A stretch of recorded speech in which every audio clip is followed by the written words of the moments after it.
我哋見到呢啲做手工嘅中華嘅美食同埋感受，真係要尊重佢哋。譬如我哋做麵點嘅師傅，佢搓皮啊、搓麵種、搓包啊，你知唔知佢搓咧？佢壓嗰啲咁嘅蝦餃皮，你知唔知佢呢度後邊呢個膊頭少咗一忽肉㗎？佢壓得多之後咧，點解咧？用力用得多，呢度完全成個凹咗落去嘅。即係我哋興裕係有咁嘅師傅。香港我見咗一個興裕嘅師傅，我未問佢。如果佢年紀大，佢就係話做手工嘅人，佢可以壓到呢度，長期咁壓，可以壓到佢冇。所以有啲叫我哋搓包搓粉，叫我哋咧戴手套。其實佢都唔知道人個手同埋個眼個廚師個感覺幾緊要。當你戴咗手套，完全感覺唔到個粉嗰個溫度同埋佢個質感嚇，同埋咧你知唔知戴手套就冇咗溫度？佢搓個粉嘅時間咧，佢都要手有溫度傳落去，嗰種就係生命。個熱力壓落個粉度，其實佢已經喺度發酵緊，所以要搓粉搓到佢熱，滲透咗落去，先慢慢有中華美食出嚟。好多時佢聽到話咩要戴手套，要戴乜嘢啊？唔衛生啊！所有嘢都經過再去蒸佢10幾20分鐘，蒸時簡直個溫度冇可能有細菌存在嘅。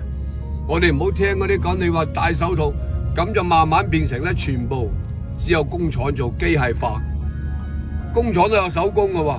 如果咁做嘅咧，你已經冇手工啦。以後就算你用機械化出嚟，慢慢所有嘢佢就識講話做要食健康產品。咩叫健康產品？佢可能好多人都搞唔清楚。健康產品就係我哋經過自己天然發酵、天然去做，用手工做出嚟嘅嘢，好似呢啲就係天然嘅嘢、手工嘅嘢，佢就係美食嚟嘅。尤其是做包點、做點心、做菜去醃製嘅嘢，全部都用手。點解我哋發酵蝦醬啊？講俾你聽，蝦醬要用一個童子屙督尿落去發出嚟嘅蝦醬，完全唔同嘅。如果你聽到話小朋友屙督尿落去，哇唔食得喎，佢唔知道我哋中國文化嘅淵博，所以咧佢唔知道嘅人，佢就以為咁唔衛生，所以而家嗰啲嘢全部都係添加劑，乜嘢都唔使經，佢就以為衛生，慢慢中晒人哋嘅招啊，慢慢個美食就會消失啦。我好多時真係好希望大家我哋呢個要有少少要用個思考去保存我哋中國嘅美食唔係一樣樣都話要咩講嗰個咩戴手套戴口罩做。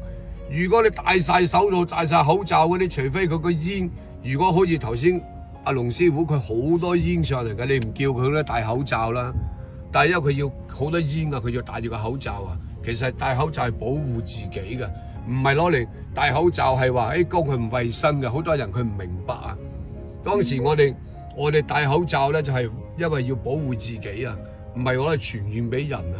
好多時咧，大家就係要知道保護呢個問題，所以落去嘅美食咧，我希望大家理解多啲越係用手接觸嘅嘢做出嚟嘅嘢咧，佢有感覺，佢嘅美食嘅味道就越嚟越好。呢個就叫做我哋中國嘅美食文化傳承落嚟嘅嘢。好似頭先睇我哋有啲煙火嗰啲師傅，你睇下我用手去炸佢食，呢啲就叫做人間煙火嘅美味。